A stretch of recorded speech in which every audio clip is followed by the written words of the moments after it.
Nossa, quando eu acordei, não tava chovendo tanto assim. Eu queria sair antes dessa chuva aumentar, engrossar, mas não deu tempo. Vou pegar um táxi, porque até eu chegar na parada de metrô, eu vou tomar um banho.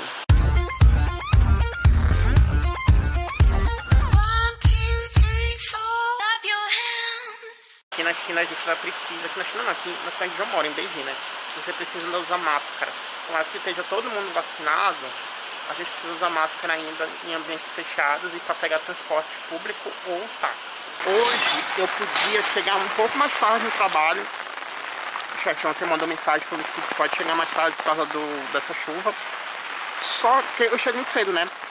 Só que pra mim não compensa, porque se eu chegar mais tarde, eu vou ter que sair bem mais tarde, né? Então eu não quero chegar, então eu prefiro chegar no horário certinho que eu tô acostumado, mas eu não vou chegar tipo no horário certo por causa do trânsito, que vai estar horrível, porque eu não vou de metrô, né? Vou de táxi. Simbora.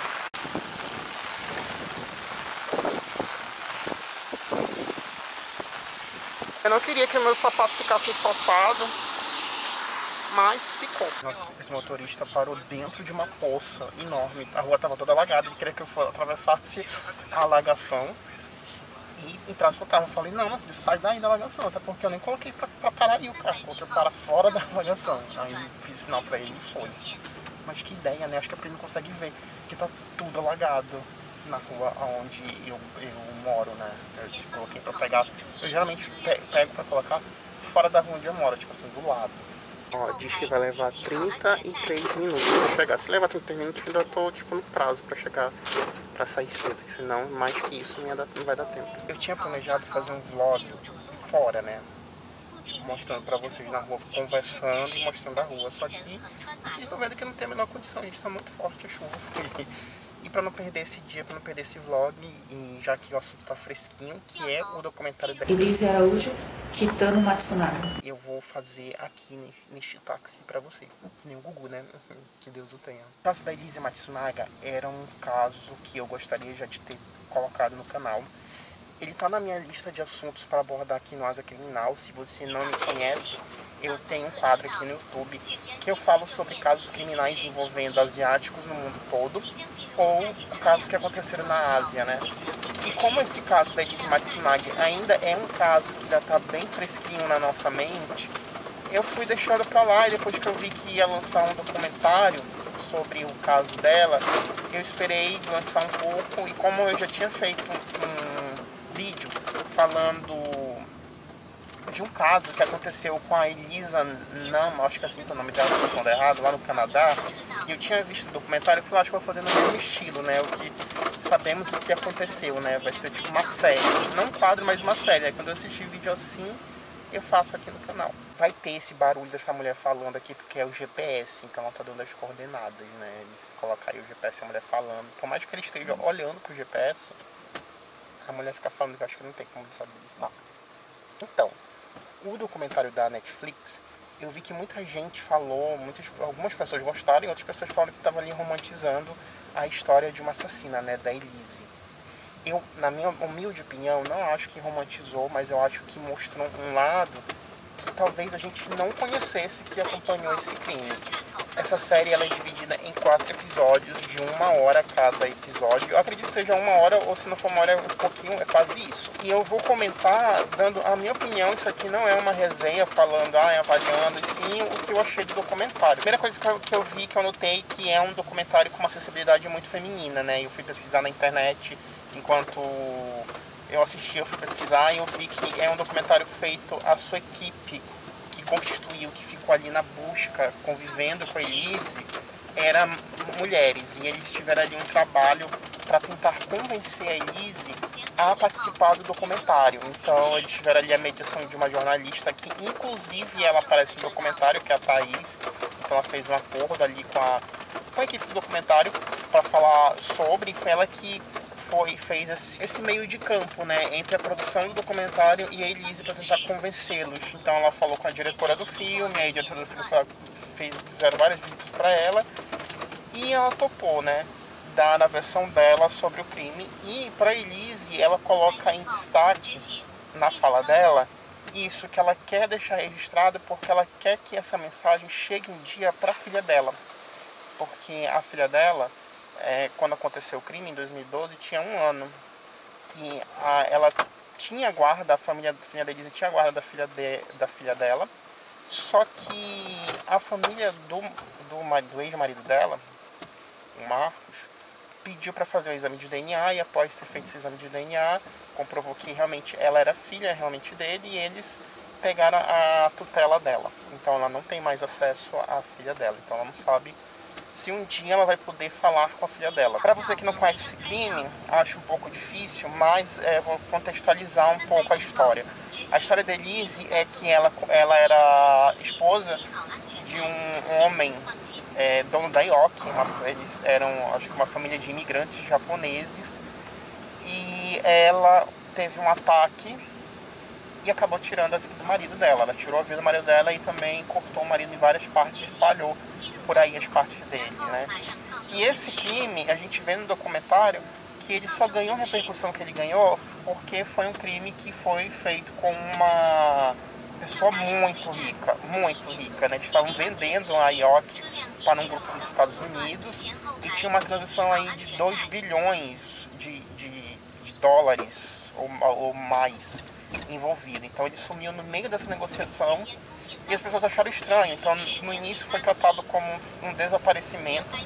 E a gente sabe que no Brasil a polícia ela não dá prioridade para desaparecimento. A maioria das polícias de lugar nenhum. Mas como é uma pessoa rica e isso chamou a atenção da imprensa, a imprensa ficou em cima e acabou ganhando destaque da mídia, né? E depois logo descobriram que não se tratava de desaparecimento e sim de homicídio, quando as partes do corpo foram encontradas. Houve ali um ponto em que eles debatem que o julgamento foi machista pelo fato de que, por ela ter sido uma garota de programa, isso a desqualificava como... Isso era o principal motivo, né, dela ter cometido o crime de ter tirado a vida do marido, né? Porque ela ia perder todas essas regalias que ela tinha e tal, como se isso fosse justificativa para matar alguém. Então por isso que ela tinha planejado. Mas de outro lado, do mesmo jeito que usaram esse argumento, também jogaram esse argumento para ele, mostrando que ele saía com várias garotas de programa, e até os amigos dele próximos. Tem um amigo dele, acho que da Argentina, que tá dando depoimento ali, e a produtora confronta, né? Mas ele sai com garoto de programas e tal, e ele não quer falar sobre isso, né? Mas eles julgam por ela ser garoto de programa, mas eles não podem julgar ele por ele ter usado serviços de garoto de programa, né? E a gente vê que os dois viviam uma relação muito tóxica, os dois não eram flor que se cheire, né? A gente vê que no depoimento dos familiares do Marcos, eles têm essa ideia muito romântica de que o Marcos era um homem perfeito, cavalheiro e tal. Mas na intimidade dos dois e na vida particular dele, não era bem assim que a coisa toca. Tem até um momento em que um dos advogados, quando eles estão ali no tribunal, perguntando... a prima dele, acredito que está falando sobre ele, descrevendo que ele era um verdadeiro cavalheiro e tal, um homem que toda mulher gostaria de ter. E a mulher pergunta... você gostaria de ter um homem que te trai? E ela falou não. Então já fica esse questionamento. Ele não era assim tão perfeito, né? Então para os olhos das pessoas que estavam fora desse relacionamento, e para a família dele, que parece que não conhecia nada sobre a vida dele, isso é uma característica muito também de família asiática, né? Eles não falam muito sobre suas questões íntimas, né? O que rola na privacidade, né? Porque parece que a família dele não sabia que acontecia essa coisa. Eles tinham um verdadeiro arsenal dentro da casa dele. Eles tinham todo ali um cenário para que aquele crime acontecesse. Porque eles tinham 33 armas de fogo. E eram as armas mais variadas possíveis. Sabiam atirar, eles tinham esse hobby. Eles brigavam muito. Eles tinham armas espalhadas. Eles tinham um closet só com armas, tinha um outro closet só com vinhos, adegas de vinhos caros, coisas muito caras, e armas espalhadas pela casa inteira, porque eles acreditavam que eles precisavam dessas armas em caso alguém tentasse invadir o apartamento deles.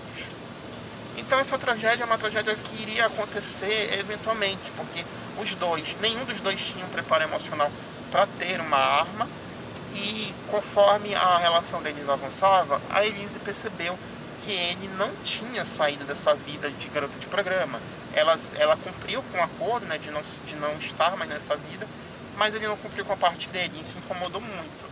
É claro que como a gente só tem a versão dela, dos fatos, a gente não sabe o que passou na cabeça dele e o que ele pensava dessa relação, né? Mas os dois estavam numa relação ali que ninguém era obrigado. Tanto que a pergunta que mais fica no ar é por que ela não se separou? Por quê? E ela não sabe responder isso. Durante várias vezes ela é confrontada sobre isso, a gente se pergunta sobre isso, e ela fala, não sei responder. Das 1000 coisas que ela poderia ter feito, ela fez a coisa mais torpe, mais burra que uma pessoa pode ter feito, que é tirar a vida de alguém. Então, o documentário começa a construir, mostrar a relação dos dois, a relação tóxica, começa a mostrar que nenhum dos dois é santo, então por isso que eu não acho que eles romantizam a história da Elise, a figura da Elise. Eles humanizam, no caso, trazendo detalhes que a gente não ficou sabendo, a gente não acompanhou, né, por causa dessa manipulação tanto da imprensa quanto dos advogados. Então eu não acho que seja romantizar a relação, eles jogaram ali a real, jogaram todas as questões que eles tinham, mas é claro, como a gente não tem detalhes, depoimentos realmente de familiares que foram coletados, a gente tem aqueles depoimentos que foram colhidos em 2016 no julgamento, mas não tem de 2019, então a gente não sabe o que se passava na cabeça do Marcos, por que ele insistia tendo essa relação e por que ele continuava tendo casos com garotos de programa, dando presentes caríssimos, carros importados, um salário para elas, e fica aí no ar. Será que ele manteve esse comportamento durante toda a relação deles? Fica a impressão de que sim, né? Que ele tinha ali uma relação. Tanto que quando ele faleceu, uma das garotas de programas que eram supostamente namorada dele quando estava com a Anisa, tentou entrar com uma ação para exigir uma herança. O que eu achei assim um absurdo, essa coisa mais sem noção do mundo, né? A pessoa não era casada, infelizmente, né? Relacionamento namoro não é casamento, né? E ele estava ali namoro sendo casado com outra mulher. O Marcos, ele, pelo documentário, mostra que ele não era uma pessoa que estava preparada para ter uma relação monogâmica, porque ele não conseguia ser ali fiel. E a Elise parece que não percebeu isso, né? Ela acabou se encantando, achou que ele ia mudar, mas não mudou. E quando ela viu que o negócio não mudou, aí que ela começou a ir a desandar com o psicológico dela, né? A gente acompanha uma vida de uma mulher extremamente perturbada pelo psicológico, traumatizada, em que um homem fazia abusos psicológicos com ela. Mais uma vez, a gente não sabe se realmente, como a gente não tem a visão do Marcos, a gente não sabe até que ponto realmente esses abusos psicológicos influenciaram no crime. Porque imagina se toda mulher que submetesse a abuso psicológico fosse tirar a vida do marido. Tem uma série muito boa chamada Por que Mulheres Matam, é uma série dos Estados Unidos, Why Women Kill.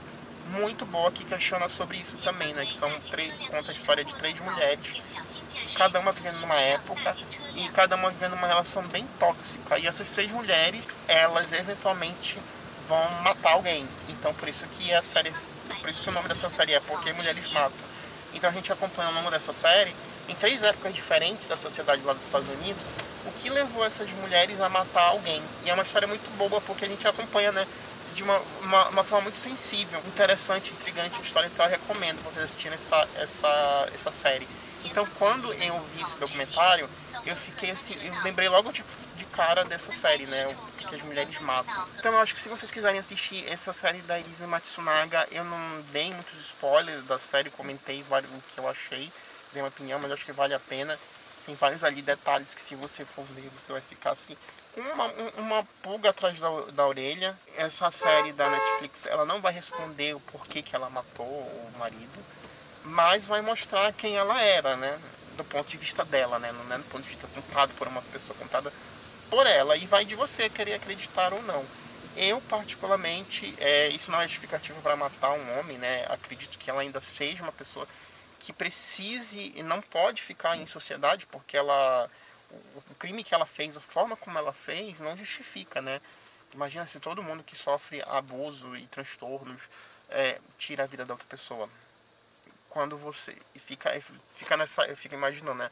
Será que ela sofreu um abuso de novo? Claro que a gente não quer, né? Mas se ela sofrer um abuso de novo, abuso psicológico de novo, ela vai ter o mesmo comportamento? E como ela quer estar dentro de uma relação, toda vez que ela tiver uma relação, ela entrar numa relação e for uma relação tóxica, ela vai tirar a vida da pessoa, tudo há, né? E claro que ela matou uma pessoa, matou de uma forma brutal. Se foi premeditado ou não, aí você tem que assistir a série, mas que foi brutal, foi brutal. E ela não cumpriu a pena dela que ela deveria cumprir, porque ela sai, né? Ela tem essas saidinhas. A gente vê no desdobramento do julgamento que a defesa conseguiu provar que não foi um crime premeditado, mas o juiz, ele conseguiu ali burlar essa decisão do júri. O júri entendeu que não foi um crime premeditado, foi um crime brutal, mas não foi premeditado, mas o juiz é quem decide a quantidade de anos, né, a pena que o réu vai pegar. Então o juiz deu ali nessas restrições todas, deu a pena máxima para ela, que foi 19 anos. Eles queriam até mais, os advogados de acusação. Queriam mais de 30 anos para ela. Só que, como ele tinha esse agravante que o júri tinha entendido que não foi um crime premeditado, ele conseguiu dar a pena máxima com base nessa limitação que ele tinha. Mas mesmo assim, no final, os advogados de acusação questionam, né? Levou 19 anos, mas ela tá aí, conseguindo sair, né? Que prisão, que penalidade é essa que deixa a pessoa sair da cadeia, né? Então, gente, esse é o vídeo de hoje. Espero que você tenha gostado. Eu tô quase chegando aqui no meu destino. Eu adorei ter conversado. Eu gosto de ver casos assim. E se inscreva mais caso você queira ver mais da minha vida, saber mais como é morar aqui na Ásia. E até o próximo vídeo, gente. Tchau, tchau.